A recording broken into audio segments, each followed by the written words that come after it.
on the 27th of September started the war. What is your answer to the question, who shot first? The answer is Armenia, and we have evidences because the first victims among civilians and military personnel were Azerbaijanis. That was the third in a row military provocation against us. The first was in July, when they launched an attack on the state border between Armenia and Azerbaijan, and we had casualties among civilians and military personnel. The second attempt was August, when Armenia sent a sabotage group whose leader was detained, and he gave evidence that he was sent in order to attack civilians. And the third time, on the 27th of September, they launched a heavy artillery bombardment on some of the villages and cities situated close to the line of contact. We responded, and so that's how it started. You responded tough and harsh. Yes. Why like this time? Is it the predominance of the Azerbaijan military because of the drones from Israel and Turkey? We had these drones from Israel already for many years, and by the way, some of them were used in 2016 during the, again, Armenian provocation, which launched in the liberation of the part of the occupied territories. But that clash lasted for several days because Armenia stopped. And if they stopped this time, we would have stopped also, but they didn't. They wanted to make a big damage. They started to shell cities which situate far beyond the line of contact. And we had many victims among civilians, so far 69. So we had to defend ourselves, defend our people, and to respond. So our response was harsh, but they deserve it. As far as I understand, you gained some ground in the south especially, but as well, I mean, next to NagornoKarabakh, further in the north. How long will this war continue? It depends on Armenia. I said many times, we are ready to stop today. And by the way, the fact that 3 times we agreed for ceasefire demonstrates our will to stop military confrontation and to resolve this issue on the negotiation table by political, purposes, political means. But 3 times Armenia brutally violated the ceasefire. But they claim the same. But look, yeah, definitely they do, but look at what happened. On the 10th of October, the humanitarian ceasefire was announced. The next day, they launched a ballistic missile attack on Ganja from the territory of Armenia. And probably you've seen the devastation which is caused, and 10 people were killed, civilians. They say it's not them, but it is clear because the launch of ballistic missiles is observed by the satellite. So 3 countries, the co-chairs of Minsk group, definitely they know who did it. The second time they did the same, they violated ceasefire 2 minutes after it was announced. And the third time, yesterday, when they launched a cluster bomb on the city of Terter, 4 people were killed, among them 1 7-year-old girl. So it was them. There's no evidence that we did it. What we do is opposite. I said that we will not respond them the same way. We will respond them on the battlefield. We do not attack cities. We do not attack civilians. Only on the battlefield, but we have to defend ourselves. If they attack you, if they want to regain the positions which they lost, we cannot just stay calm. We need to defend. And the more that we defend, the more territories we liberate. But exactly the same thing they claim as well. They say you use cluster bombs. I mean, there was even like some proofs. There were some proofs from Amnesty International and Human Rights Watch that you use cluster bombs there in Karabakh. I mean, why this? Why do you use this kind of arms? We don't use, we defend ourselves. We invited Amnesty International and Human Rights Watch to come to Azerbaijan. Unfortunately, their coverage of the events is only from Armenian side. They did not approach us to come here. Therefore, we have big doubts about their impartiality. But now they come, as far as I understand. Human Rights Watch, they are coming, or they told me. They are coming because we said, why don't you come here? After we made a request to them, please do come here, they agreed to come. But why didn't they come in the first place? They told me that they wanted to come. They asked for several times, but you didn't give them access. No, it's not possible. Because that was what we did just yesterday, said why they don't come. Let them come and go to Ganja, go to Terter, meet the people whom Armenians attack. And again, the ballistic missile launch is seen from the satellite. No one can say that we launched a ballistic missile on any civilian compound in Nagorno-Karabakh or in Armenia. Let me ask again about this cluster munition, because of course you know it's a very serious subject. I had a look into the research of Human Rights Watch, and the proof was quite interesting. They had pictures, and they even named the name of the weapon. They said it was an LAR-160 cluster bomb from Israel. Do you really want to dispute that fact? Yes, of course. There are no proofs about that. And I would like them to come here and to give these proofs. At the same time, to go to Ganja, to go to Terter, to go to Barda, and see what kind of weapons Armenians are using. And be impartial. So if they find the weapons here, you rely on their research? No, they will have to, because there's no way for them to say no. Let them say, because so far, Human Rights Watch and Amnesty International was very aggressive on Azerbaijan. They never made any comment about violation of human rights in Armenia. When a journalist died in Armenian prisons, they were silent. When leader of main opposition party of Armenia was jailed, they were silent. When former presidents are on trial, they were silent. They don't want to see, because they have so-called Armenian, origin people in their structures. And these organizations are basically used in order to damage the image of Azerbaijan. But nevertheless, we invited them, let them come and say what they see. Actually, you never signed the UN Convention on cluster munition, so why is it a problem for you? Actually, you could use it. But did Armenia sign it? No, but we are talking about Azerbaijan right now, not about Armenia. We are talking about conflict. We are talking about conflict, and the fact that we sign or don't sign any kind of convention doesn't mean that we are using it or not. We have enough ammunition, we have modern weapons, and we demonstrate it on the battlefield. And what we do, we liberate the territories not with bombs, we liberate the territories with our fighters, which take one village after another, one city after another, raise Azerbaijani flag. So that's how it's done. Coming to this subject, I mean, wouldn't it be a goal somehow to take over those 7 districts and afterwards to negotiate maybe and to come to an autonomous zone of Bergkarabakh? We suggested that, but Armenians always rejected. The co-chairs of the Minsk group can prove what I say. We always suggested, we always were committed to the peace plan, so-called basic principles, which provided the liberation of the occupied territories of Azerbaijan in phases. At the first stage 5, at the second stage 2, but now among those 5, almost all of them have been already liberated. Therefore, Armenia always was against that. And frankly speaking, what we've seen on the battlefield after we liberated the territories, those, engineering constructions which we built, they invested maybe hundreds of millions of dollars, they show that they were not planning to leave those territories. Because if they planned to leave the territories, they wouldn't have invested so much. There are several lines of defense with modern equipment, modern weapons, and modern engineering technology. Therefore, all their behavior on negotiation table was an attempt to mislead the mediators and us. They were making the negotiation endless and wanted to win time, what they've managed to do for 27 years.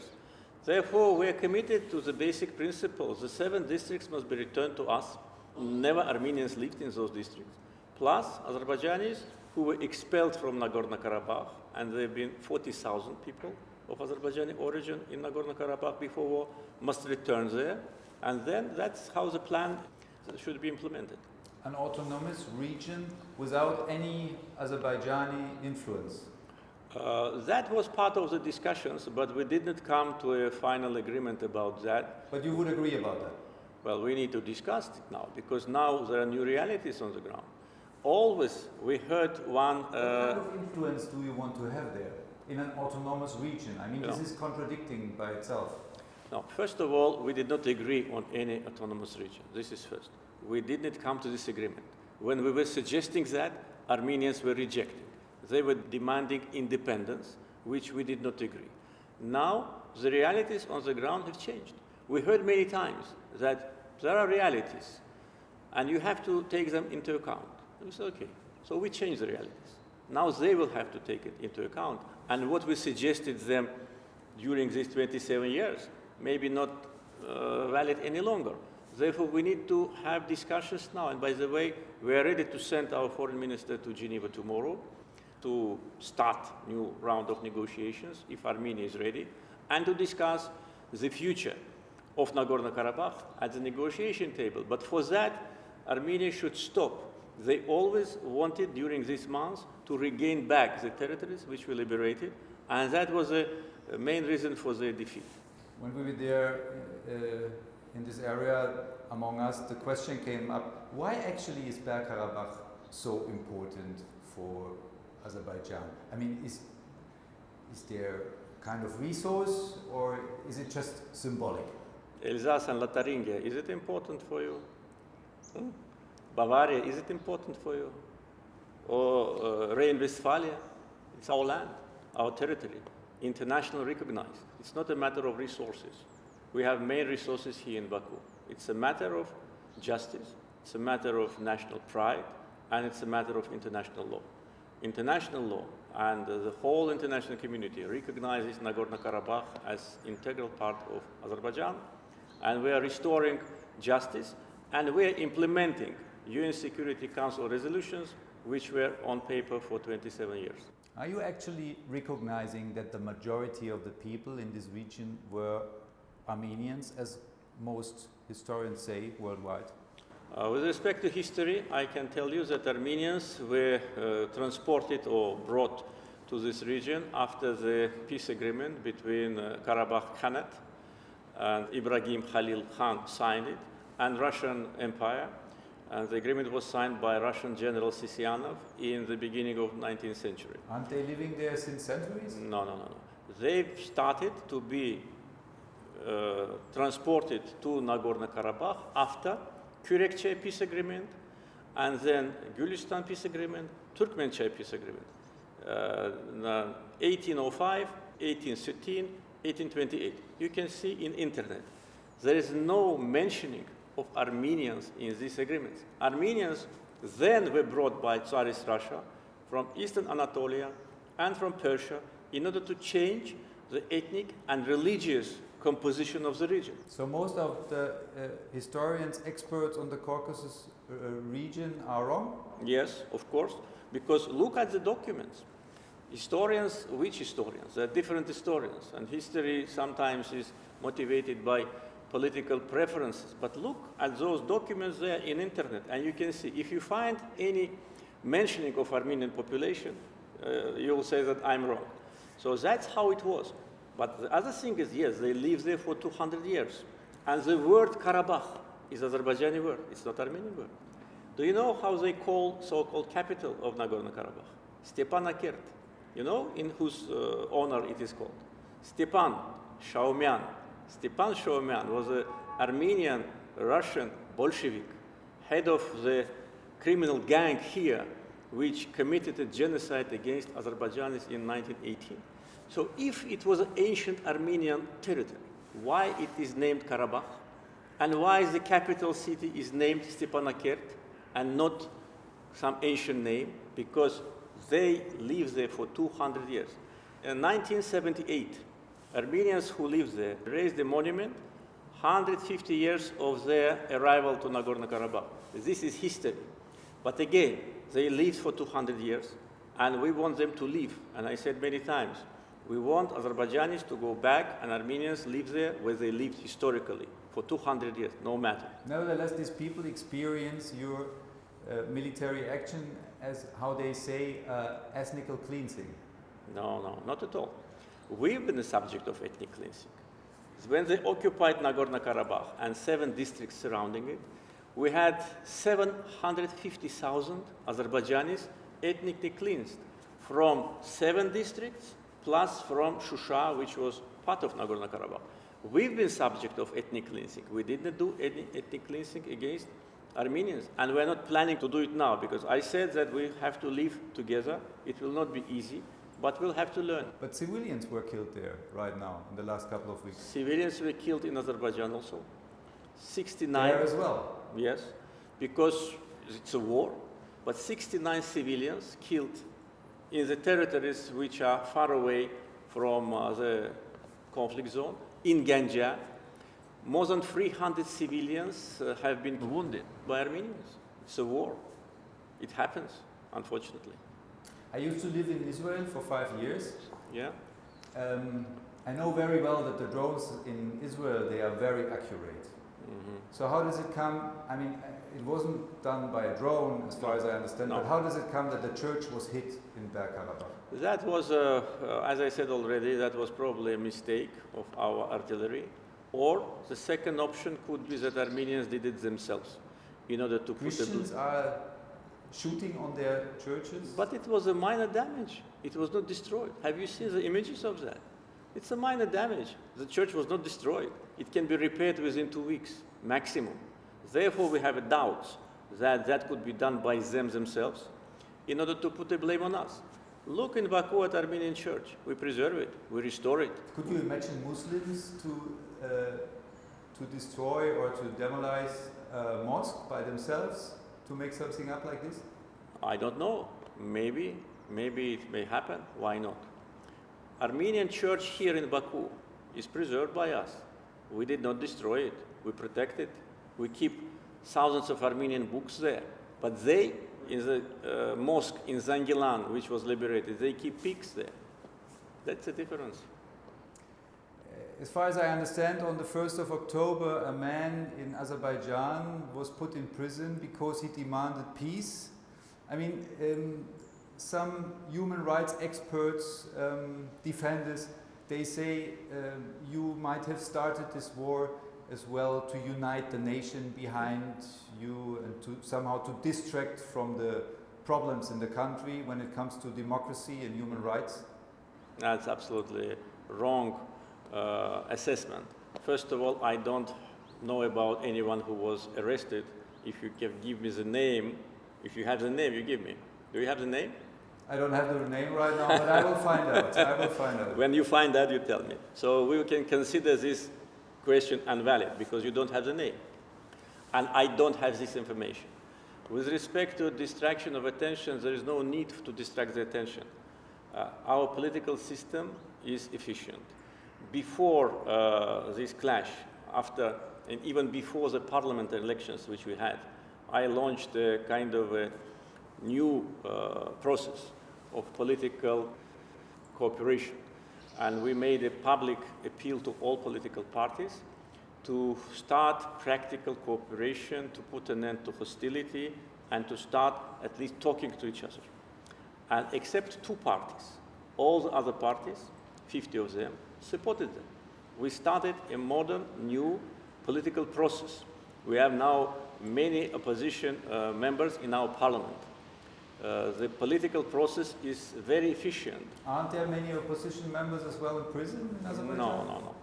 Those who are in prison, they're in prison for the crimes they committed. There's no one here on political charges, and opposition is... What kind of crimes? Saying their opinion? No. Different crimes as any other crime. I don't know exactly which, but it's just ordinary crimes. So we don't have this kind of a reason. Second, our economic performance during the pandemic is one of the best. Our economy declined only 3.9%. It's much lower than in some European countries. Poverty level in Azerbaijan is 5%, much lower. Unemployment level is 7%, much lower. We have hard currency reserves which exceed our foreign debt 6 times. So I don't have internal problems. Why should I launch it? Would you call Azerbaijan an example for democracy? No, never. Would you call your country an example for democracy? Somehow, yes.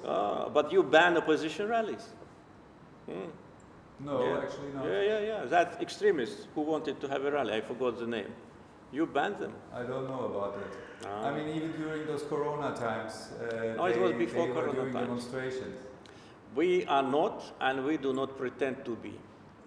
But there are countries which pretend to be, but they kill protesters. Do you know how many people were killed during this Yellow Vest protest? Do you know? More than 10 killed. But we are not talking about France. No, let's talk about Europe. Let's talk about Azerbaijan. No, let's talk about those who pretend to be democracy. We are not pretending. Yes, we have shortcomings. I will ask Mr. Macron But about those this issue.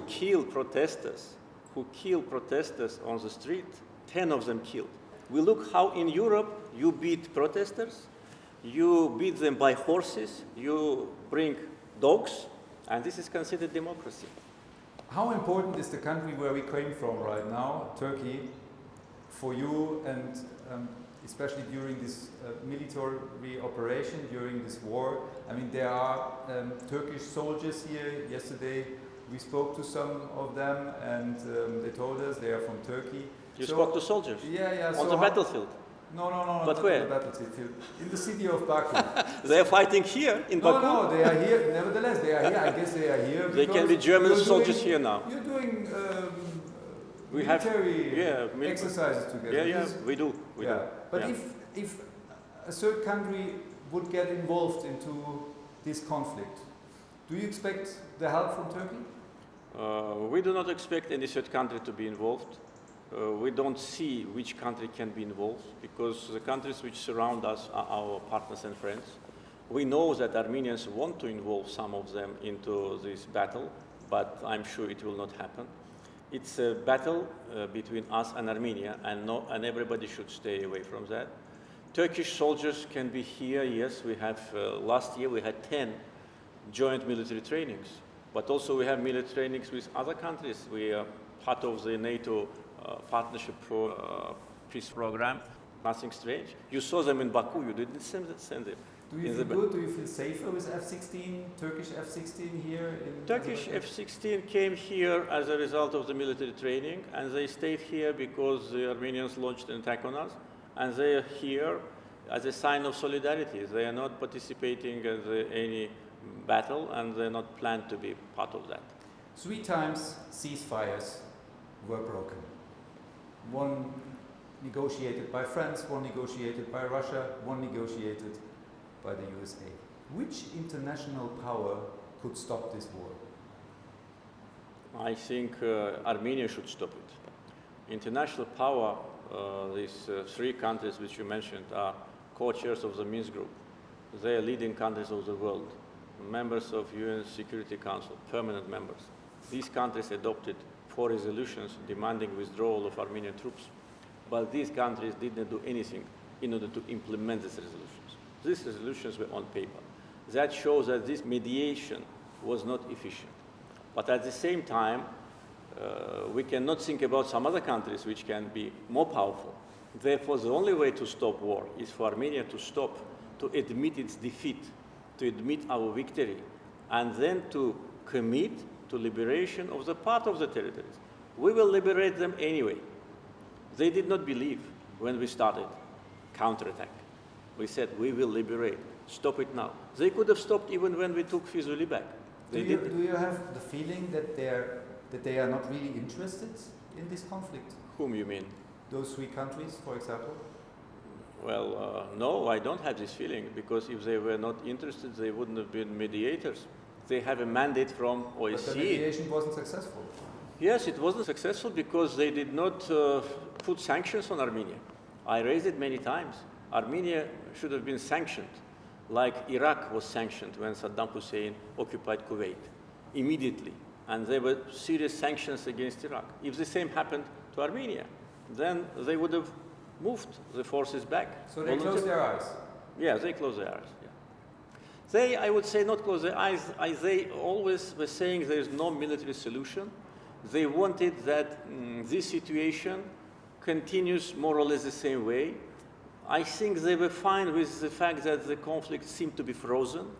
They thought that it may be frozen forever. And they only tried to think about some confidence-building measures, some monitors, so that there is no outbreak. But they did not implement their mandate in accordance with OSCE decision, and they should have forced Armenia. I think each of these countries unilaterally can send such a message to Armenia that it should listen to it, but they didn't. Are you listening to them? I'm listening to every partner. But it depends what I do after I listen. But I'm listening. 2 days ago, I heard you in the radio asking the question, where has Armenia the money from to do this war? Yeah. What is the answer? No answer. I'm asking this question for 1 month. We made a preliminary calculation. I guess somebody who's asking this question continuously somehow has an answer in mind. Well, if I had an answer, I wouldn't have asked. If I'm still asking, it means that I did not get an answer. We made a preliminary calculation about the minimum. And by the way, I did not disclose all what we have destroyed. That will come. $2.7 billion cost of the ammunition which we destroyed and which we took as a trophy. Where the money comes from? Armenia is a poor country. Its budget is less than $2 billion. Its foreign debt is $8 billion. They are supported by Russia. That's your opinion, yeah? You say? Well, this is official. This is no secret. Yeah. Somebody else? Maybe, I don't know. So I'm asking, but nobody is responding, so I will continue to ask. Your Excellency, Mr. President, thank you very much for the interview. Thank you.